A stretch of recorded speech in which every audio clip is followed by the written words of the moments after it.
everyone. Welcome back to One Cyber World, our 2023 Global Cyber Conference, the definitive forum here for shaping the cyber landscape of the future. Here we stand at the nexus of technology and strategy.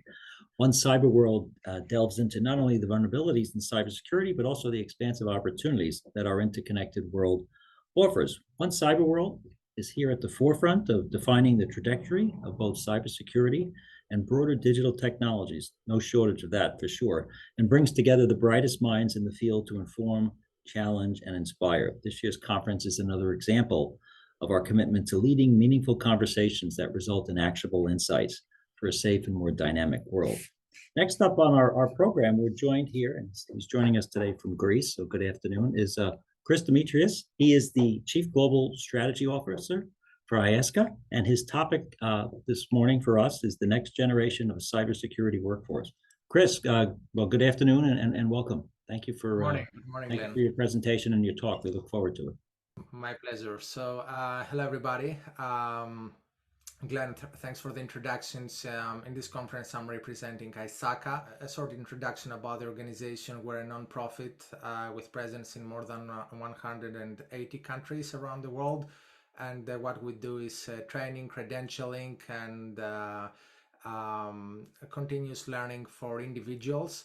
And we also, in the areas of cybersecurity, privacy, risk, IT governance, IT management, and we also develop frameworks for IT governance, for cybersecurity, and we serve a great amount of organizations around the world as far as software maturity assessments are concerned through our subsidiary or part of our organization, which is CMMI.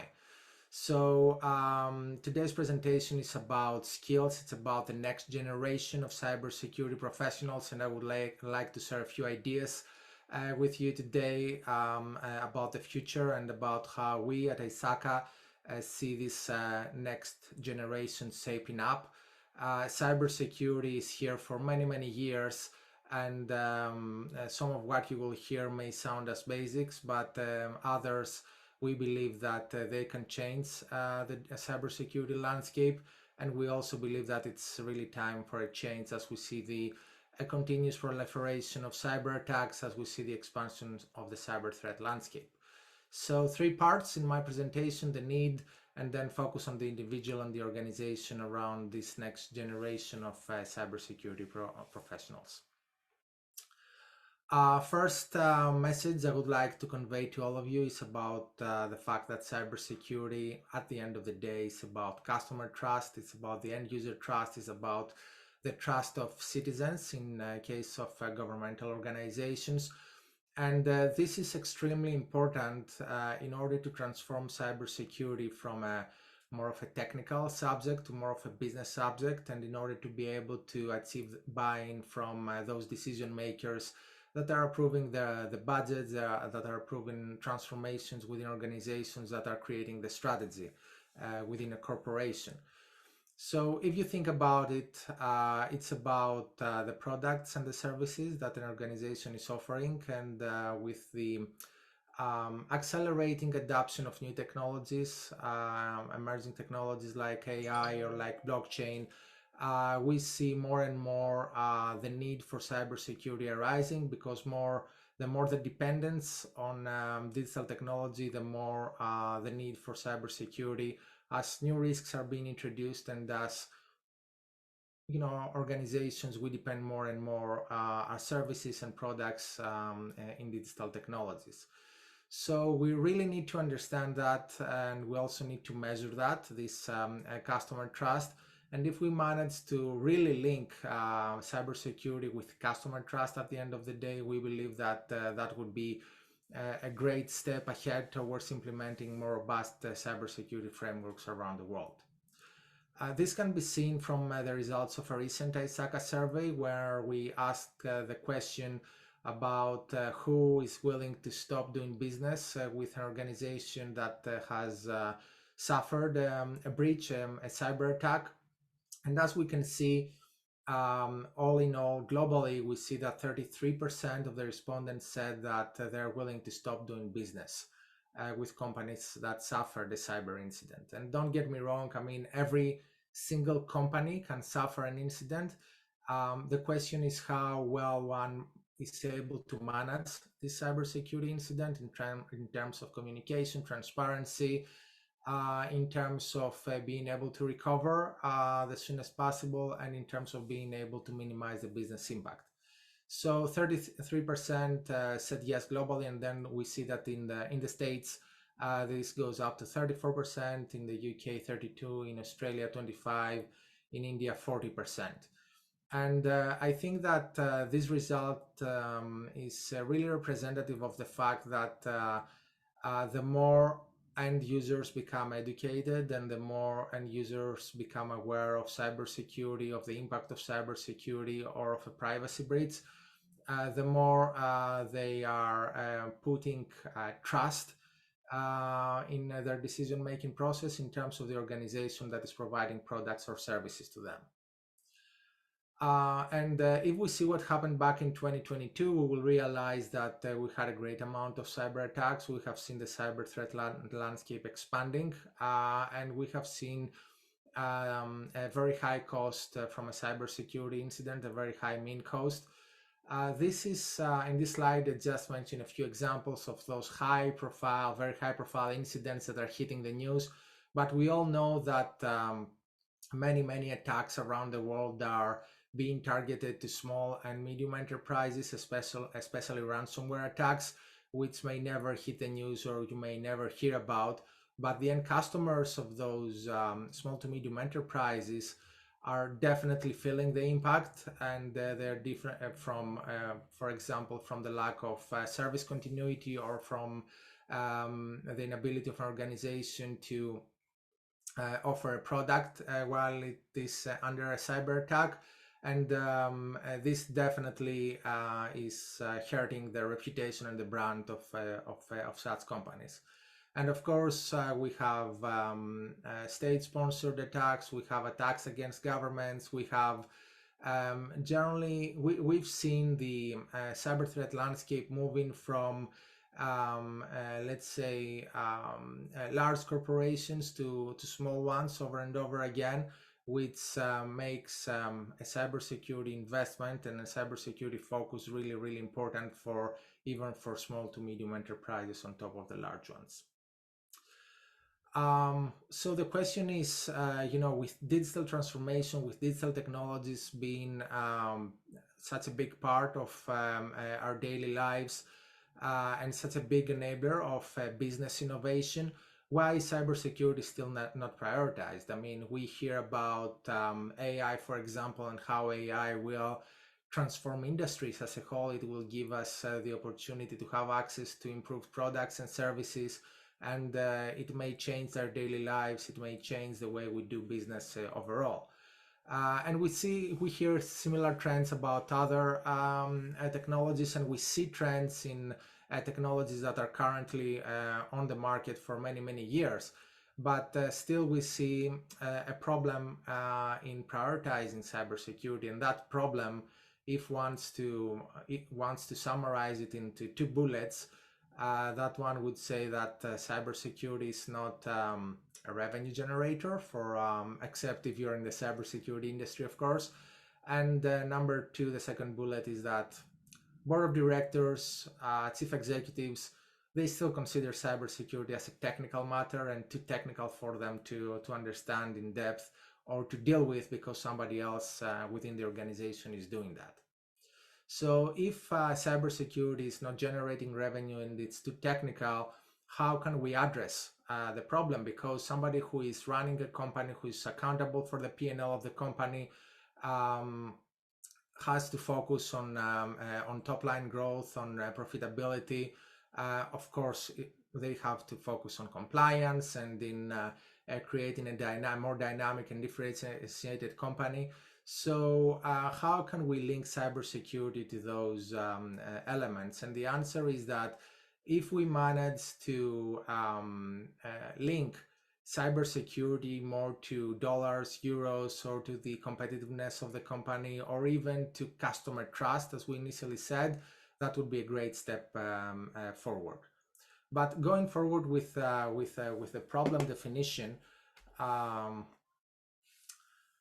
some more results here as far as obstacles to overall digital trust.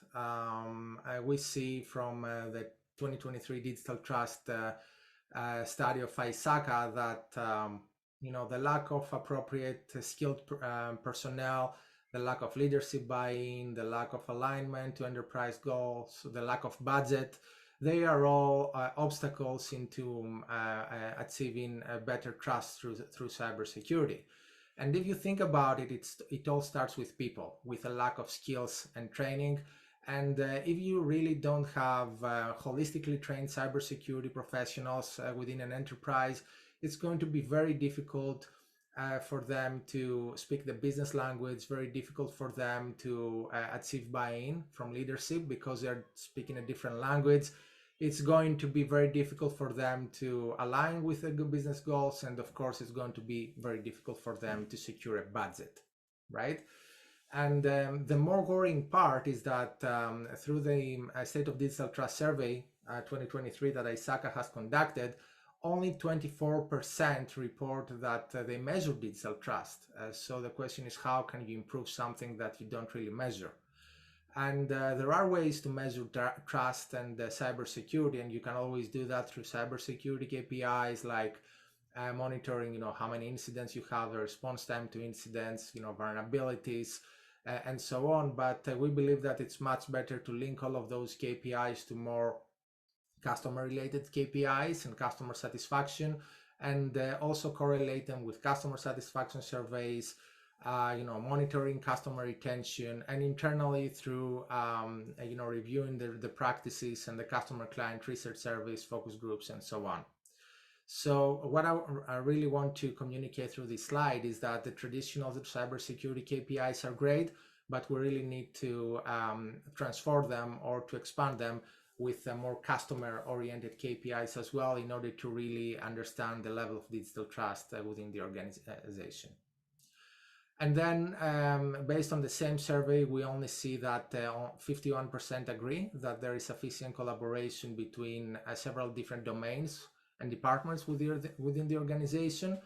And that slide speaks about silos and the existence of silos, meaning that we still see cybersecurity departments, risk departments, privacy departments, technology departments operating more in a siloed manner and less in a collaborative manner. And again, the reason behind that is definitely people skills training, as well as an organizational model that makes sense in order to be able to enable that collaboration. But if those departments, those domains don't work together, then nobody can expect trust or cybersecurity.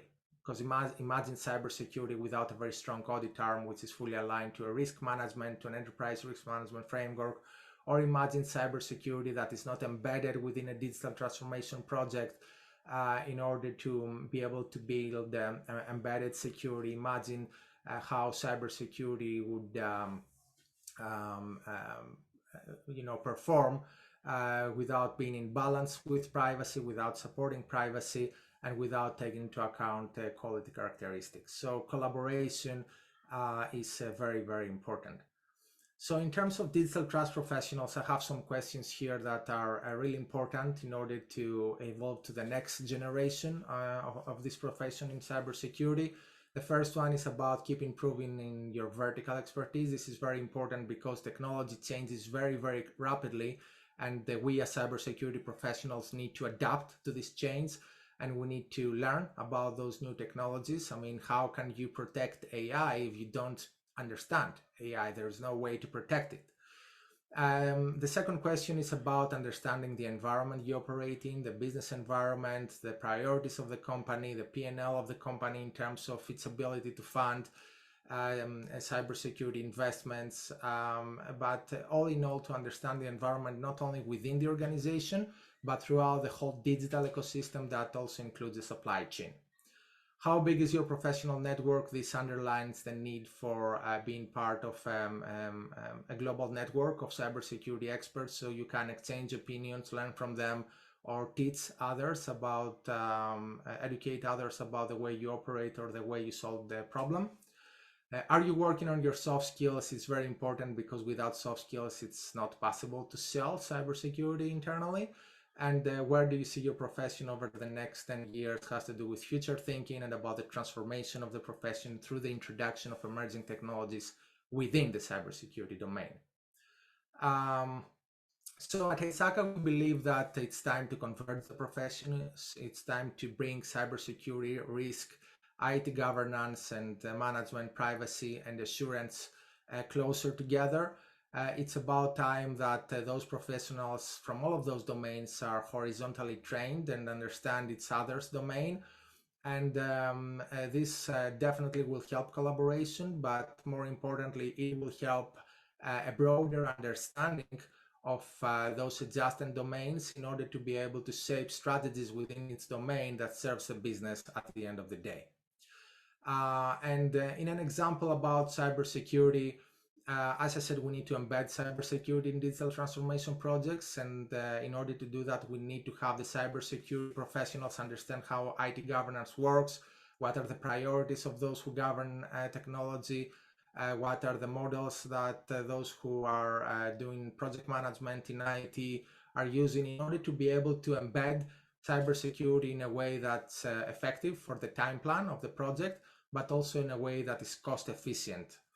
Because imagine a project with a limited budget where we as cybersecurity professionals are asking for a very, very large investment that cannot fit in there. Cybersecurity is never going to happen. So we need to prioritize our investments, as you see in the second bullet. We need to think business, and we need to, with the budget that we have achieved, we need to put the right priorities in place in order to gradually improve cybersecurity.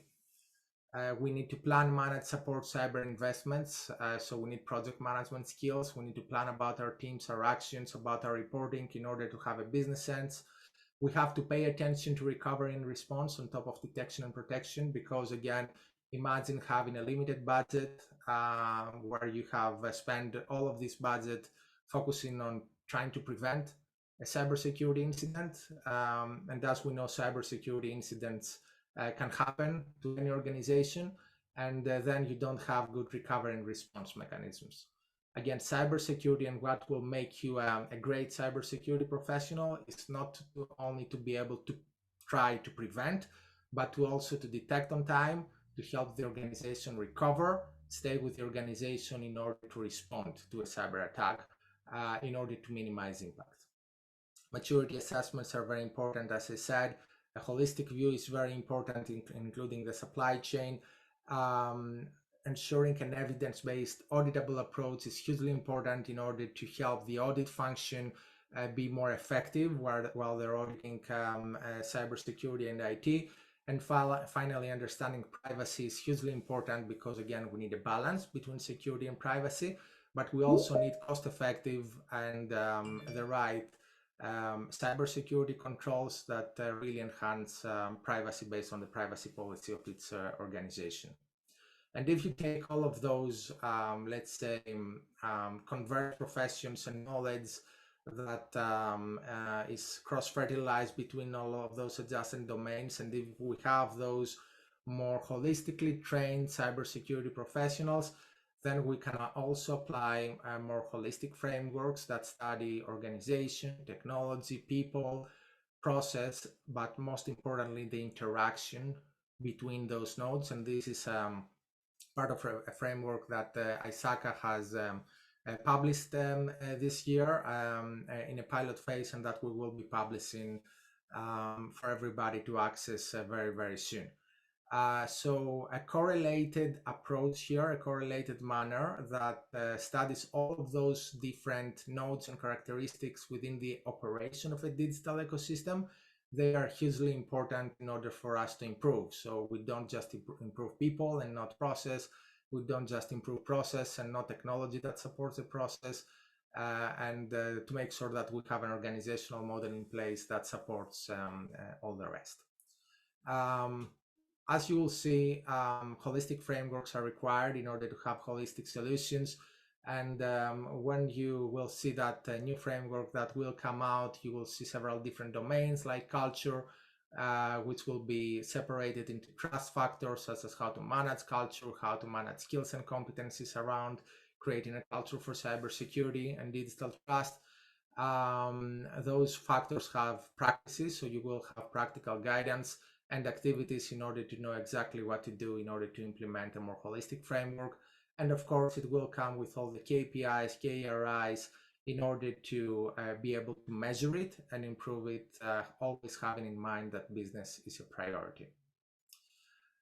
So in order to conclude, all in all, we definitely need the right strategy that brings everything together, from security to governance practices. It all starts with strategy. We do need advanced tools, including emerging technology-enabled tools. We need advanced processes, but most of all, we need skilled professionals that are keeping pace with the state of the art, and they also understand the operation of the adjacent professions. And if you put all those people, process, organization, and technology in place, then we believe that this is a way to improve and fight against the expanding cyber threat landscape. So, Glenn, I think I saved you some time with my presentation, but we can open it for questions, if any. Thank you. Great job, Chris. Thank you for emphasizing that it's about the people, right? Despite all of the technology and all of what scientists and all of that, at the end of the day, it's about good governance, people, training. You talk about why don't in the corporate side, why don't people prioritize? And I think if you point back to your survey, there's your buy-in. Pushing back and saying, hey, listen, 33% of our customers may stop doing business with us if we have some sort of data breach.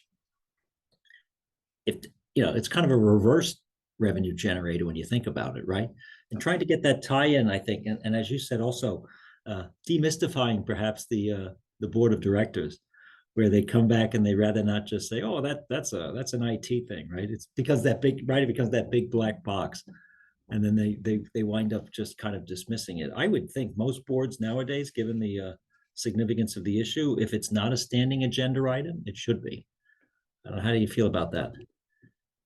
I absolutely agree. And sometimes we blame the boards and the CEOs for not understanding, but we should also look into ourselves and say that, have I communicated the right message here? Because if I speak the vulnerability language, nobody's going to understand it. But if I speak the customer percentages that you mentioned as well, or if we speak about, a way in order to turn this into even a competitive advantage that we see in a number of industries, then this is a totally different message. So I absolutely agree with you. Yeah, I like the fact that you talked about holistic kind of methods in an ecosystem. I like the fact that you talked about it really is a corporate culture as well when you think about that. And you pull back all of the curtains and the like. And I think what you're doing at ISACA is fabulous, because it really is about trust, and whatever word you want to put in front of that, digital, financial, whatever word you want to, it's about trust and getting people to understand that.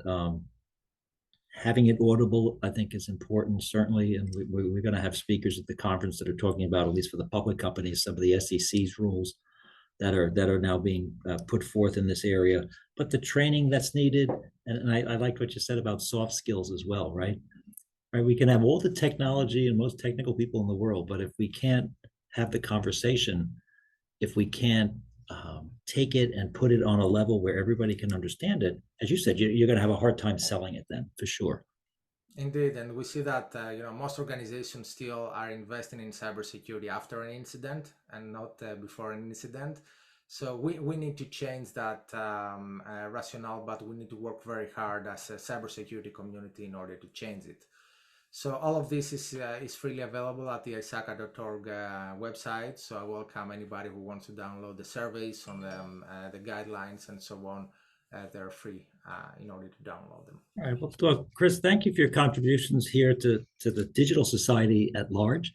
And thanks for participating in One Cyber World. Excellent presentation. Thanks for reinforcing the people element, the trust element for us here, and ISACA's wonderful work that you're doing. And again, in that space and the certifications, the leadership, the training, outstanding work. Thank you, and thank you for giving me the opportunity to present as well. Excellent presentation. Thank you, Chris. We'll see you next time. Congratulations on all of ISACA's great work. Take care. Bye-bye.